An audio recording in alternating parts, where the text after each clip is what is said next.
네, 주님, 우리의 찬양을 죄병에 담으소서. 찬송가 376장으로 하나님 앞에 영광을 올려드리겠습니다. 376장입니다.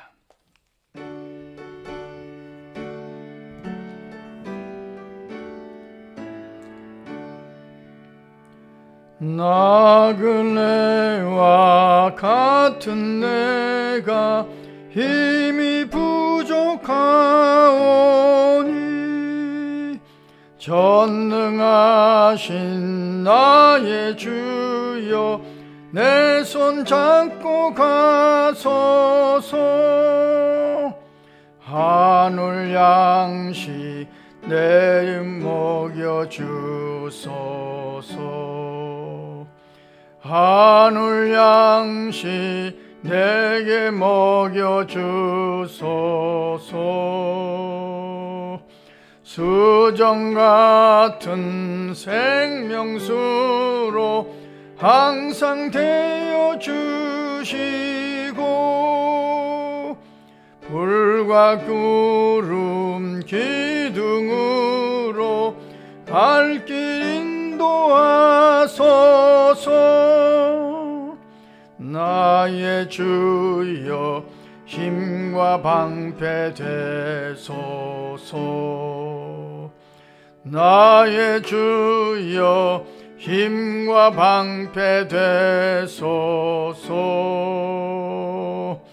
요단강을 건널 때에 겁이 없게 하시고 저기 배는 가나안 땅 편히 닿게 하소서.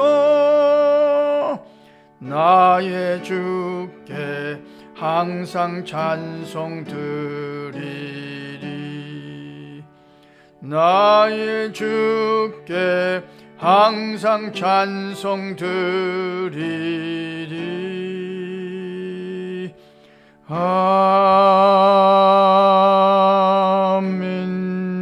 아멘. 주님, 우리의 기도를 죄병에 담으소서.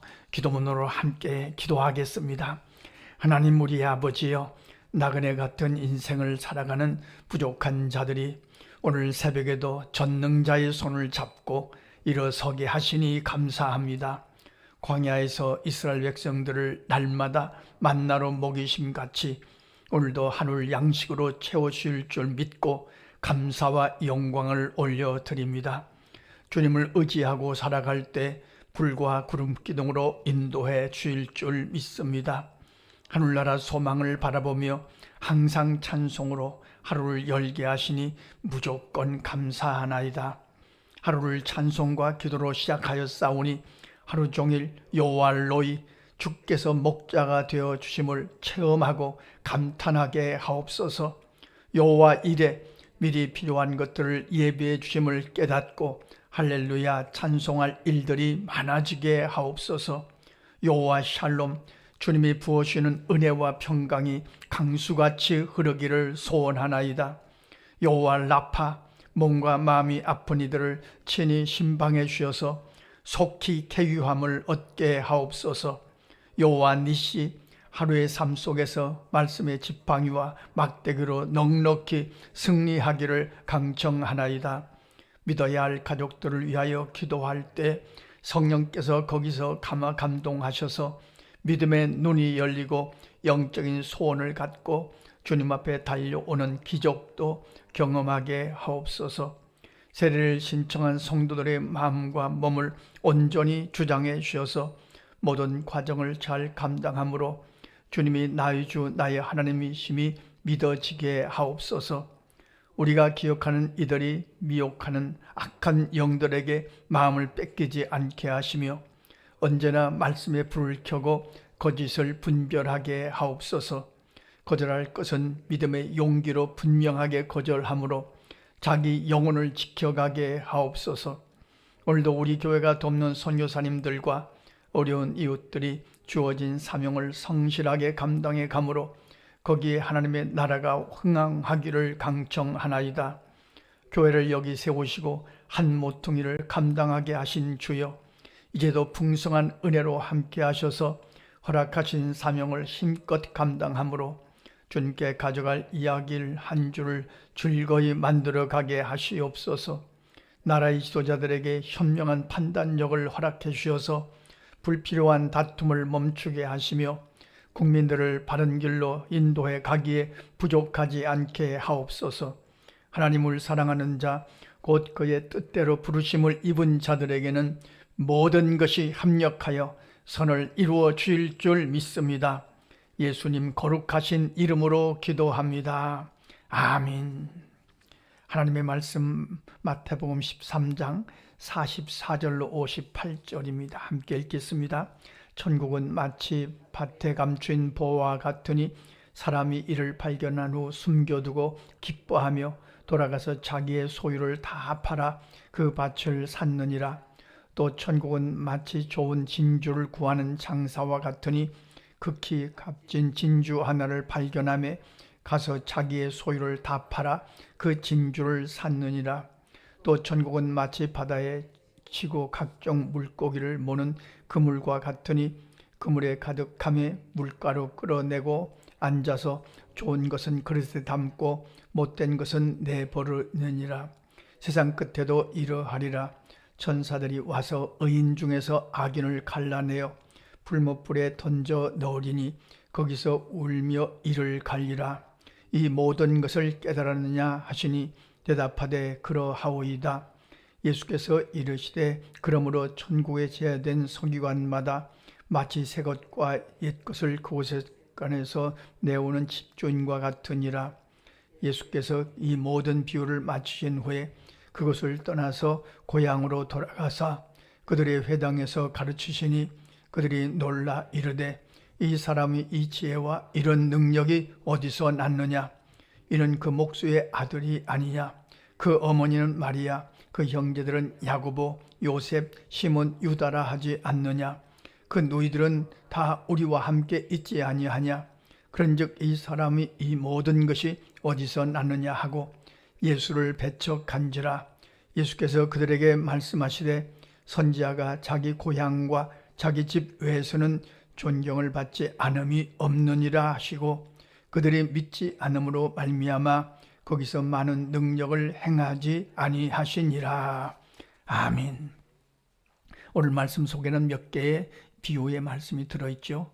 그런데 중간에 주신 말씀이 오늘 우리가 또 먼저 생각할, 묵상할 그런 내용의 말씀입니다. 비유의 말씀을 하시고 이 모든 것을 깨달았느냐 하신 말씀입니다.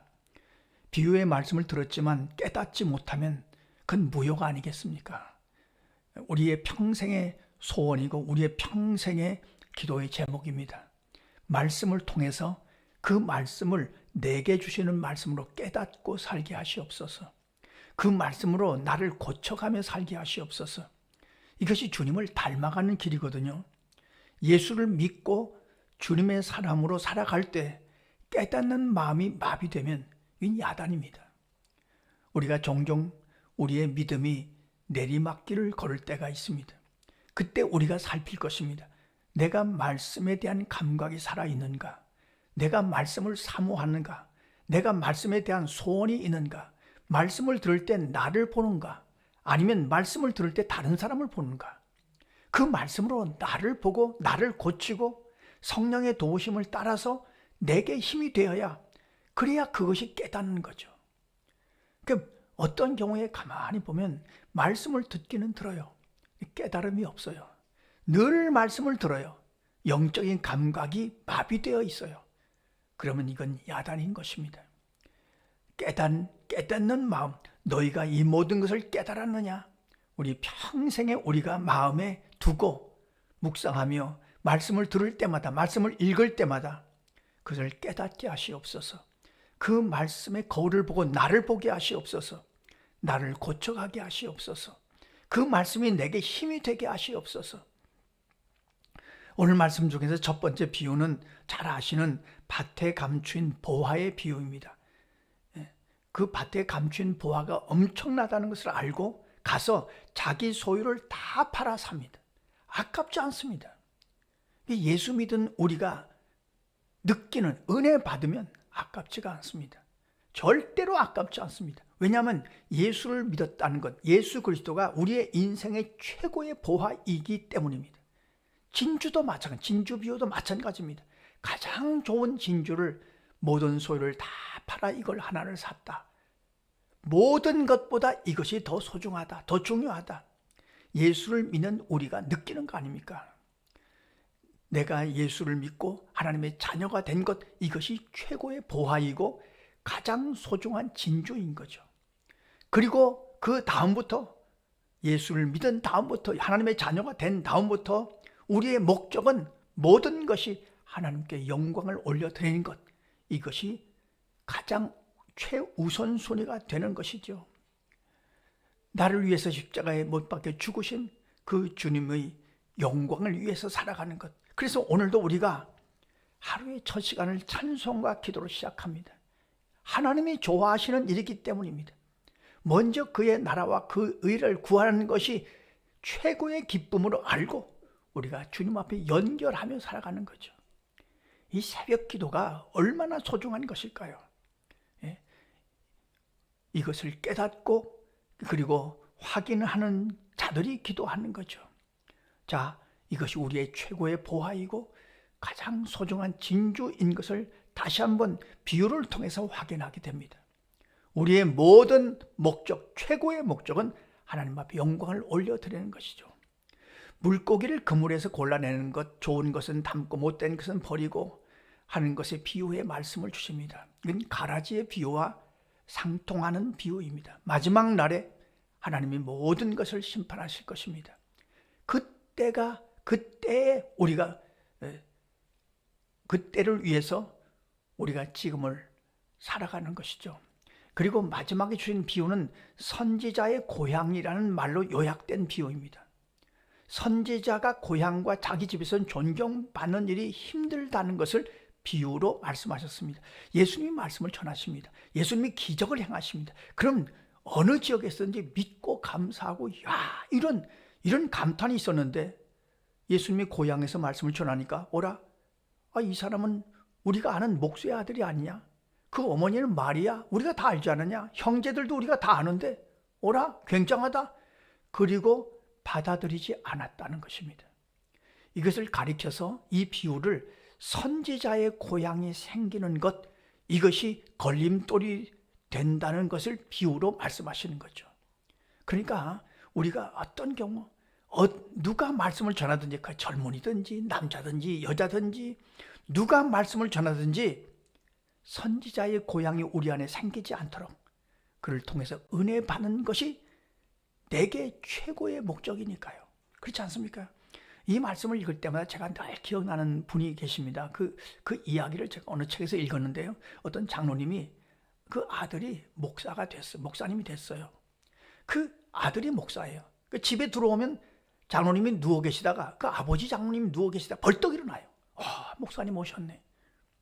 그게 아들이 불편하지 않습니까? 아버님, 제가 교회에서는 목사지만 집에 들어오면 아버님 아들입니다. 그러지 마십시오. 그때 이 장로님이 이렇게 말씀하셨다고 합니다. 목사님, 내가 주의 종으로부터 은혜를 받아야 사는데, 내 영이 사는데 내가 함부로 할 수가 없습니다. 목사님은 내 아들이기 전에 주의 종입니다. 나를 위해서 이러는 겁니다. 내가 은혜 받기 위해서 이러는 겁니다. 선지자의 고향이 생기지 않기 위해서 이러는 겁니다. 제가 그를 읽고 그 장로님 참 대단하시다, 그런 생각을 해본 적이 있습니다. 오늘 말씀을 읽으면서 우리가 오늘 기도할 것입니다. 주님, 일평생 영적인 감각이 살아있어서 하나님의 말씀을 읽고 들을 때마다 깨닫는 마음을 허락하시옵소서. 그리고 우리의 최고의 우선순위가 하나님 앞에 영광을 올려드리는 일임을 알고 그 어느 것도 아까워하지 않게 하시옵소서. 세 번째는 우리 안에 선지자의 고향이 생기지 않게 하시옵소서. 내가 은혜 받기 위해서 우리 안에 인간적으로 아는 것이 생기지 않도록 어떤 주의 종이 말씀을 전하든지 은혜 받고 그 은혜로 살게 하시옵소서. 기도하고 승리하시는 하루의 삶이 되시기를 간절히 소원합니다. 기도하겠습니다. 하나님 우리 아버지, 오늘도 새벽을 깨우며 주님 앞에 영광을 올려드리는 이 일을 지치지 않고 한결같은 마음으로 이루어 가게 하시니 감사합니다. 주님, 오늘도 기도하면서 은혜 받고, 기도하면서 주님 앞에 영광을 올려드리고, 기도하면서 깨닫는 마음을 허락하여 주셔서 하루의 삶이 주 안에서 의미와 보람이 가득한 삶이 되게 하여 주시옵소서. 주님, 우리 안에 주님을 사모하는 영적인 소원이 늘 깨어 있어서 영적인 감각을 갖고 살아갈 수 있도록 주장하여 주시옵소서. 우리뿐만이 아니라 우리 가족들도, 우리의 자녀 손들도 오늘도 여기서 기도합니다. 거기서 깨닫게 하시고, 거기서 감동하시고, 믿어야 될 가족들이 주님 앞에 나오는 기적도 허락하여 주시옵소서. 하루의 삶을 주께 의탁합니다. 주의 말씀이 지팡이와 막대기가 되어서 우리를 인도하여 주시옵소서. 예수님의 이름으로 기도하옵나이다. 아멘. 주님 가르쳐주신 기도입니다. 하늘에 계신 우리 아버지, 아버지의 이름을 거룩하게 하시며 아버지의 나라가 오게 하시며 아버지의 뜻이 하늘에서와 같이 땅에서도 이루어지게 하소서. 오늘 우리에게 일용할 양식을 주시고 우리가 우리에게 잘못한 사람을 용서하여 준 것 같이 우리 죄를 용서하여 주시고 우리를 시험에 빠지지 않게 하시고 악에서 구하소서. 나라와 권능과 영광이 영원히 아버지의 것입니다. 아멘. 자, 이렇게 기도하시겠습니다.